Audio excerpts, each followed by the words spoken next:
I am obsessed.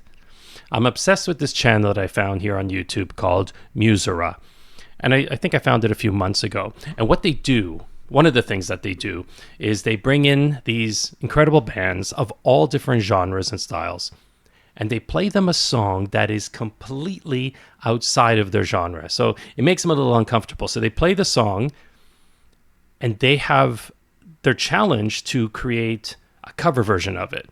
But they get to do it in their own style. They can change the tempo, the chord structure, whatever it is, they have to make the song theirs. And what's truly fascinating is you get to see the process. And that's what I love about it. I mean, I am not a musician. I'm not a professional. I didn't study musicology. I play the flute a little bit. I love music, though. I'm obsessed with all sorts of music.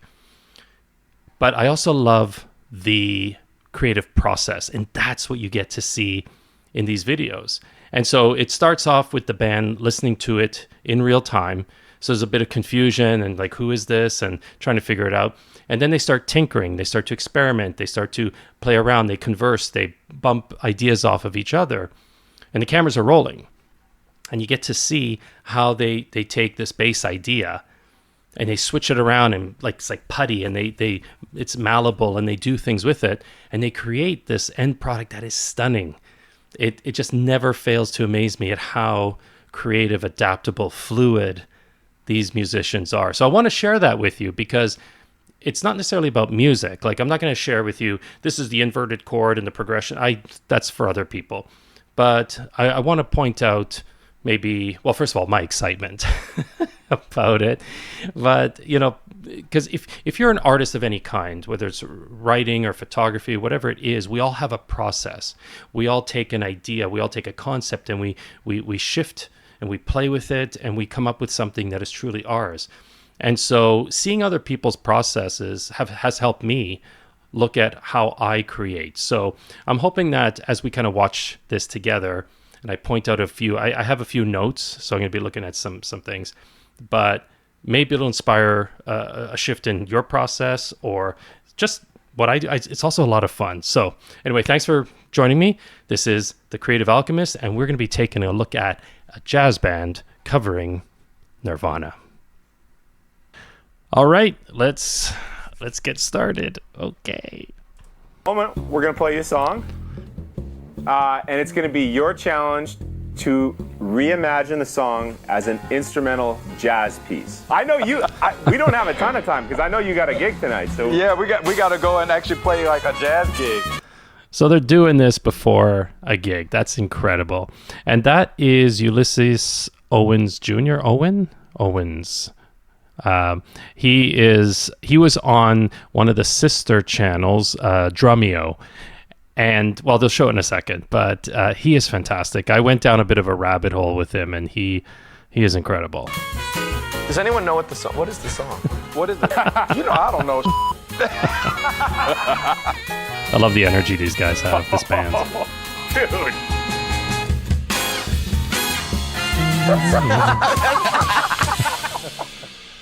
You can tell he's a class act, right? The whole band. Generation Y. Hey, so, I love the name. I brought a friend today. Okay. Yeah. Oh! So that's the guy from Drumeo. What's up, dude? Oh, what's up, Brandon? That's a great channel, too. How are you doing?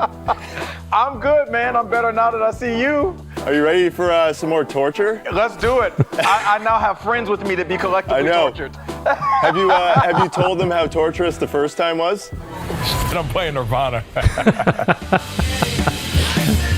I watched that one. That was really good. Have you heard that song before? No. So in that one, they do this with all sorts of drummers. They play the track without the drums, and the drummer has to interpret it the way they think the drum would work. So again, you're getting a jazz drummer to play this, some straight ahead rock songs, and he did great. That is insane. Really? Yeah. Oh, shit. That's why I f***ed this all up. Well, all I can tell you, Ron has something pretty special planned, but this is going to be a hell of a lot worse. The Godspeed to nervous all laughter. of you. Here we go. Okay, so in a moment, we're going to play you a song. All right? Cool. And it's going to be your challenge to reimagine the song as an instrumental jazz piece. Okay. Very Okay, cool. so you're going to have complete creative freedom to change chords, rhythms, tempos, anything you want. Cool. But you got to make it like uniquely yours. How much time we got? We could be here all day. Timer starts now. We don't have a ton of time because I know you got a gig tonight. So They're all well Yeah, dressed. we eh? got I to go love and it. actually play like a jazz gig. that's right. So there's a bit of pressure, but you can listen as many times as you want, but Cool. I want it to be yours. Do you have any inkling about what song this might be? Nope. Okay. You ready? You want to hear it? And that's what I love is these guys have no idea what's coming up because a gazillion songs in the world. And I love how they choose a song that will challenge the musicians. Yes. Okay. Here we go. There you go.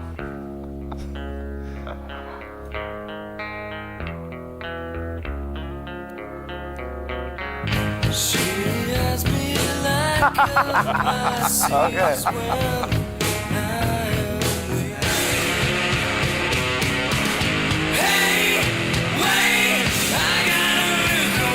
The bass, the first time I saw this, the bass player was like not. I was like, I think he's heard it.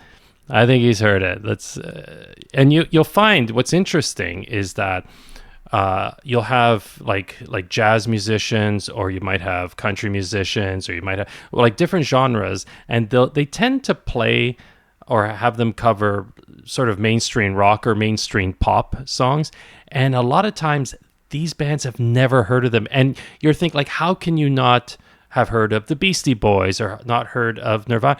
You'd be shocked. And there's also people in comments like, no, I don't believe you, and it's like all rigged. And like, no, because if you're so in your genre, like that's what you focus on. That's when you study. You're not listening to every band in the world. Like not everything is about rock or pop or whatever. So, but I have a feeling the bass player, well, the first time I saw it, the bass player was like, he knows it.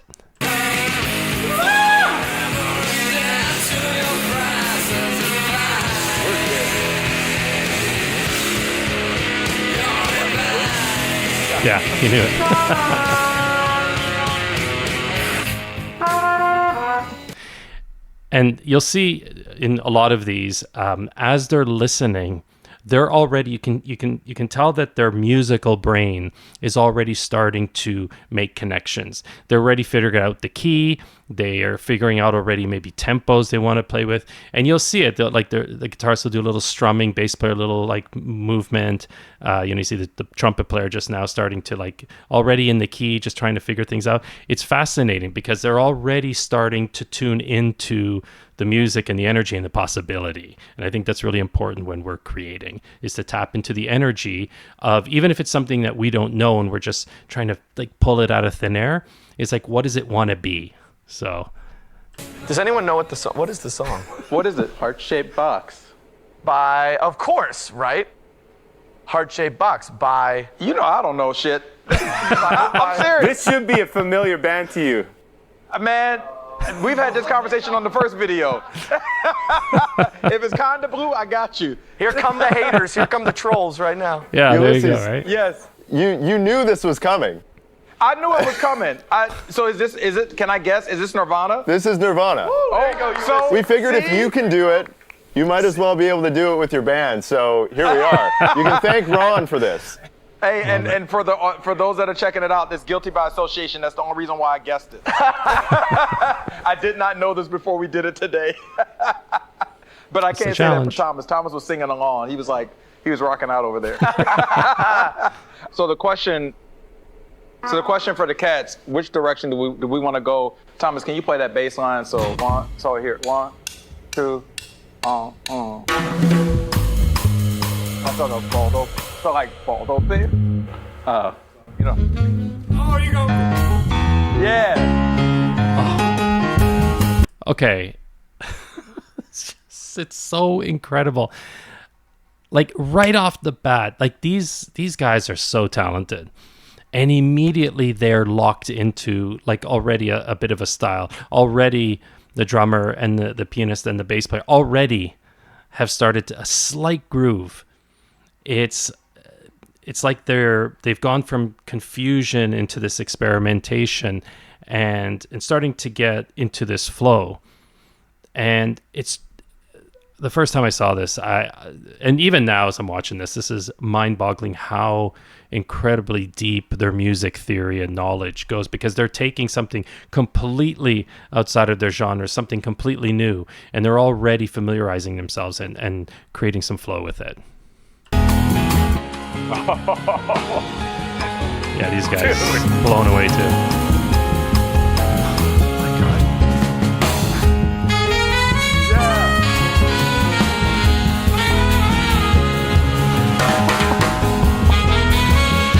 Like, how locked in are these guys? Like, this is a tight band.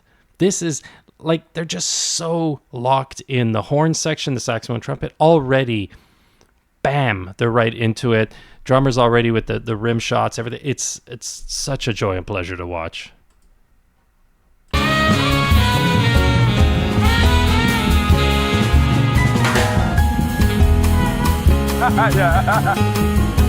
Whatever. And then the chorus, I think chorus. And then the chorus. And then, yeah.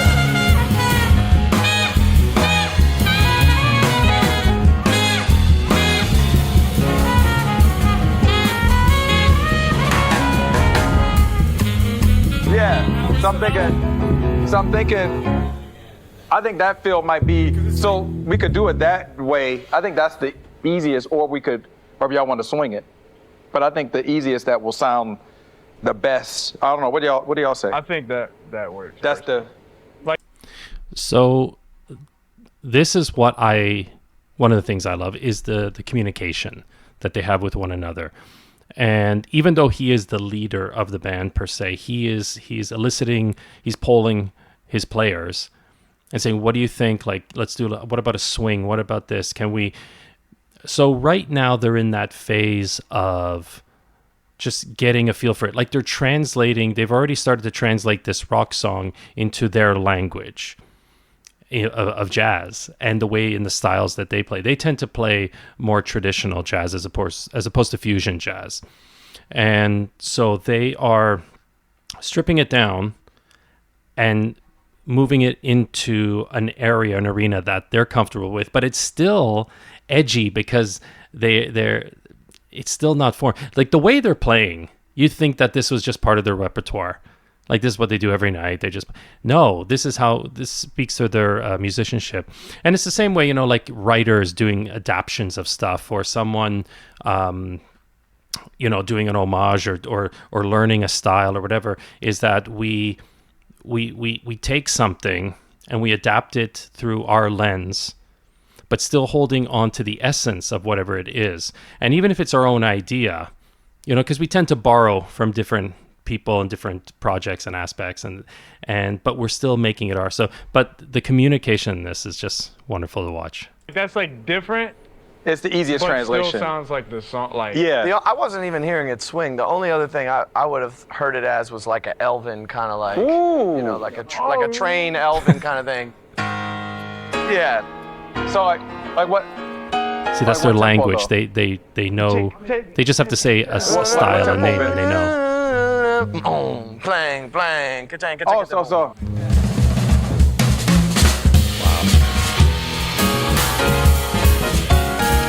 So we good. can go into that. We can go into that. We can start with the way we can start the song yeah, with the way the we end. had it, and then go into that. That's killer. Start with like the Eddie Harris and then go into that. Yeah. Yeah, because I think at the end, like where it kind of gets open, I do want to put some swing in there. Come on, man, we jazz On the musicians. chorus is like 12 bars. I love that. Come on, man, we're jazz music. So again, they just throw out names in this immediate style. It's like this shorthand that they have with one another. And then it goes to that ding, ding, ding, ding.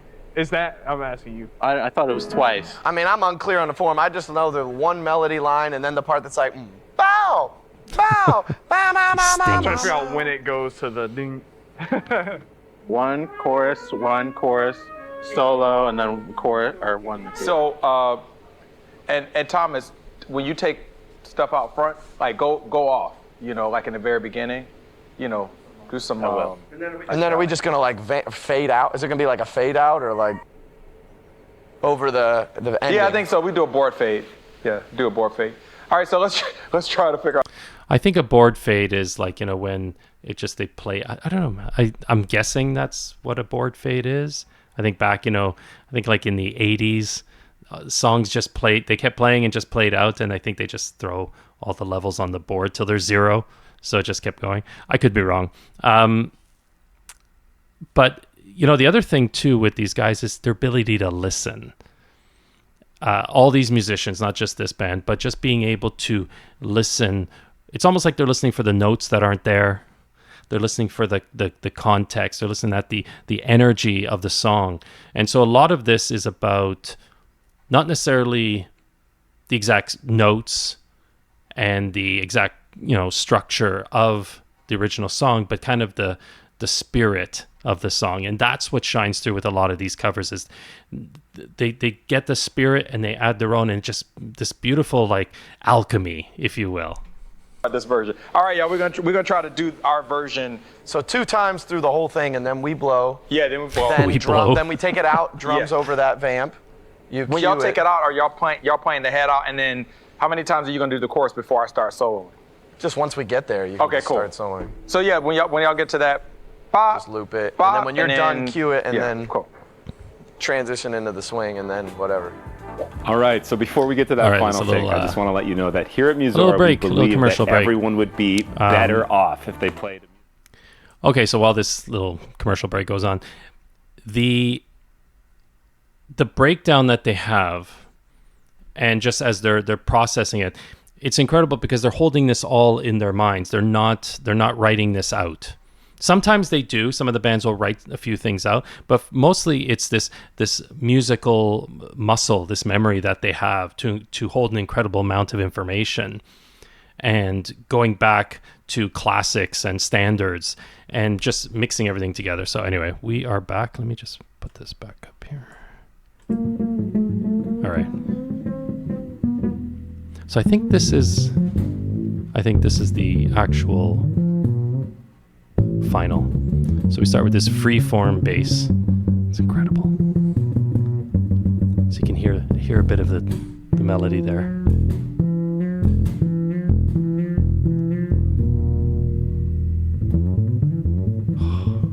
So talented.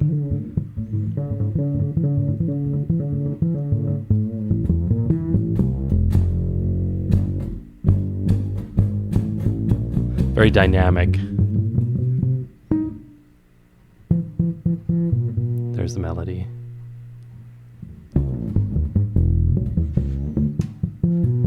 So he's got the rhythm, he's got the melody.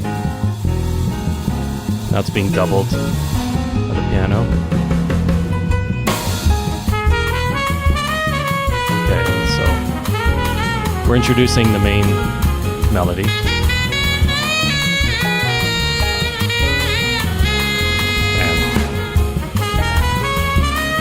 Smooth as butter. It's incredible.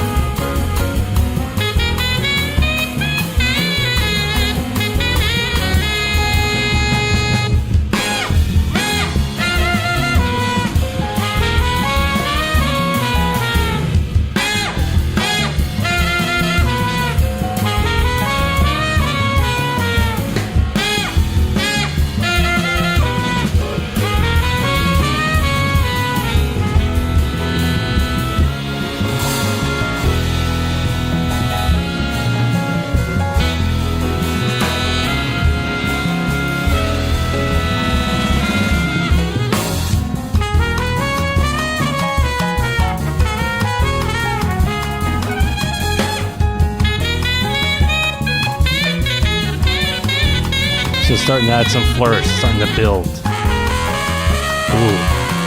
got greasy there, I love it.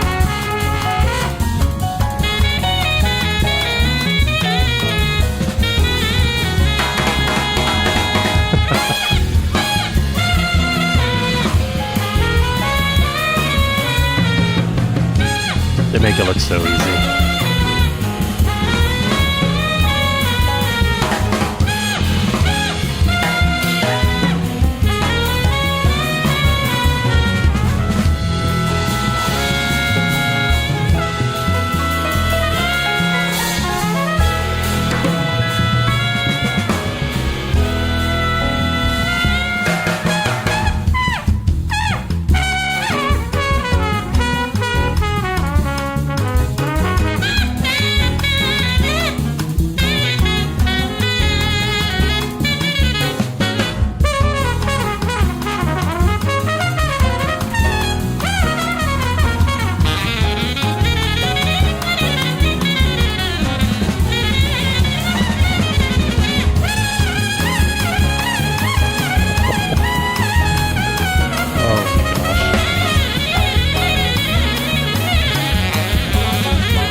goosebumps right now. Yeah.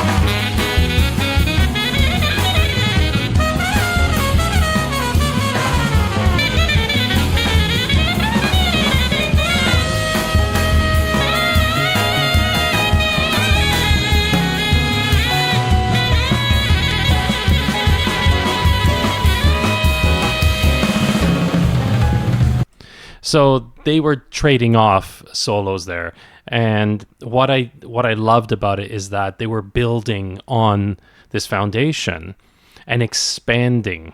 So this is truly where they were making it their own. And in many ways, when we create, we start with our base idea, we start with our base motif, and we play with it. And we expand on it, and we like, what if this? What if that? What if I make the character do this? Or what if the arc of the story is like this? Or what if the rhythm of this video kind of goes this way? And not everything is going to be scripted out, and so you want to have that adaptability to play and to just take your story or your video, your photography, whatever it is. Allow it to speak for itself, allow it to tell you where it needs to go. And what I love with what's happening here is that they're telling their own stories in a way through their music individually, but it's a collective, because then they start playing together. And so there's this sync up, this harmony, this locked in sort of thing that I talked about earlier. They're just so tight. It's so good.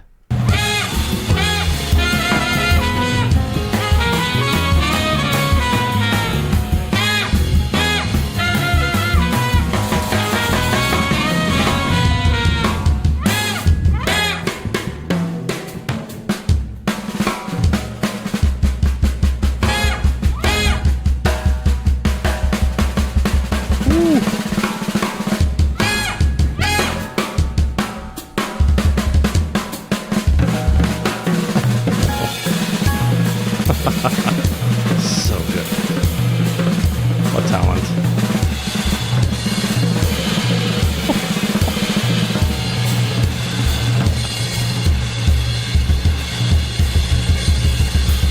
They're just leaning back, giving him his space.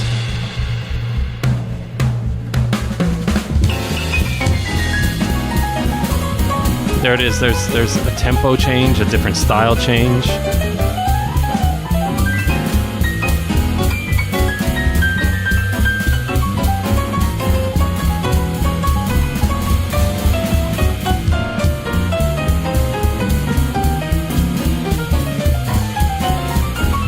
Horn section is just bopping away.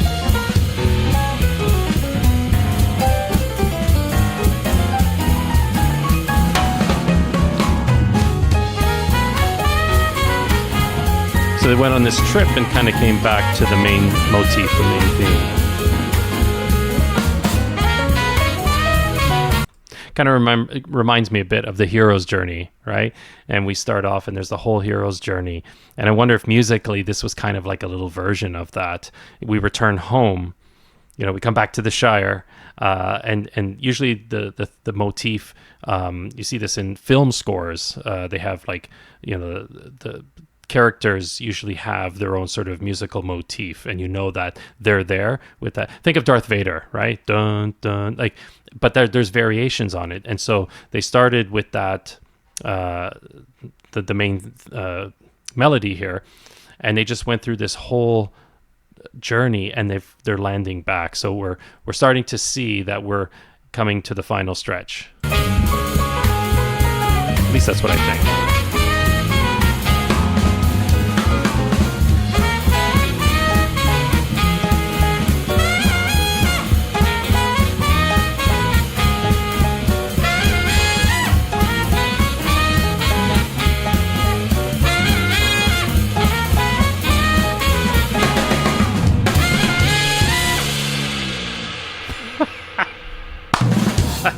So amazing. Well, I think we got it. Understatement. Okay, you got to sum up that experience for the viewers. How did that feel? To be completely honest, it felt incredible. I don't get nervous often because especially when I'm in the company of my band. Like, they're some of the most brilliant musicians that I know on the planet, which is why I've asked them to play with me. But I was nervous because I know you guys throw a lot of things at people conceptually.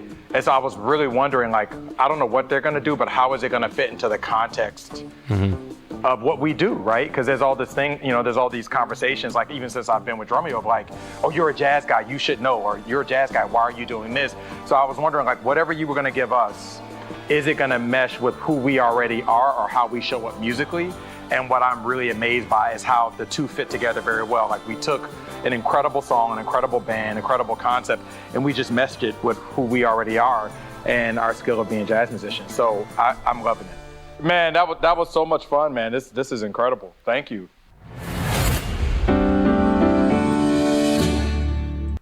All right, final thoughts. So here are a few things that I took away from this. First of all, how amazing was that in terms of just their adaptability and just like he said at the end, you know, taking something, a concept, a great band, a great song, and shifting it into something that they can claim as theirs in a way, that they were able to synthesize amongst these members to create something, you know, greater than the sum of the parts.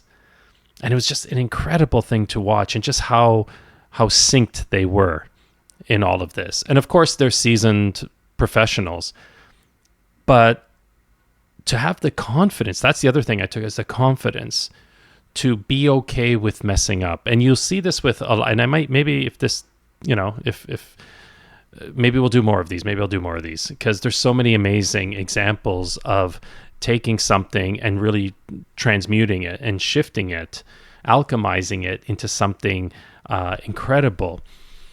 But it takes confidence and faith that you have not only the training and the chops, but you have the, what am I looking for? The word, you have the desire to put yourself out there, to take a risk.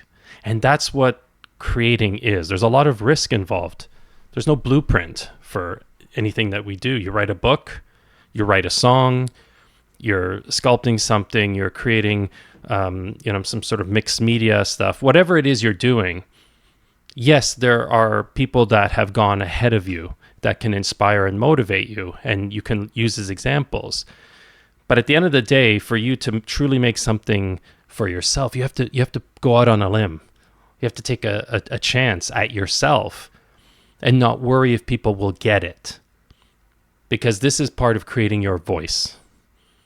And these guys, they're all, again, professionals. They have their chops, but still, there's still something about it. Like, it reminded me as a chef, you know, we had cookbooks for a reason, and we'd get some, you know, older chef or a well-known chef or some master chef, whatever, and look at their recipes, look at their books, look at their dishes, and we would adapt them and add our own little flair to it, or just tone it down or deconstruct it or whatever it is, and using our style. And you put yourself out on a limb doing that.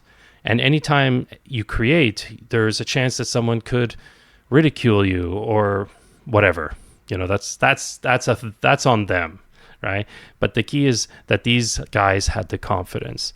And I think the last part is just having that, and I guess it's very tied in, and having the courage to step into a space that's uncomfortable, right? Like, you have all these cameras on you, and there's pressure to create something on the fly. And you don't have to have cameras on you to have some pressure. I have the pressure when I'm doing photography and all that, but it's for a moment. And then when I relieve myself of that pressure, when I think I'm exploring my own voice, and I'm not here to, you know, get a gazillion followers. I'm not here to rewrite the rules on photography or video or writing.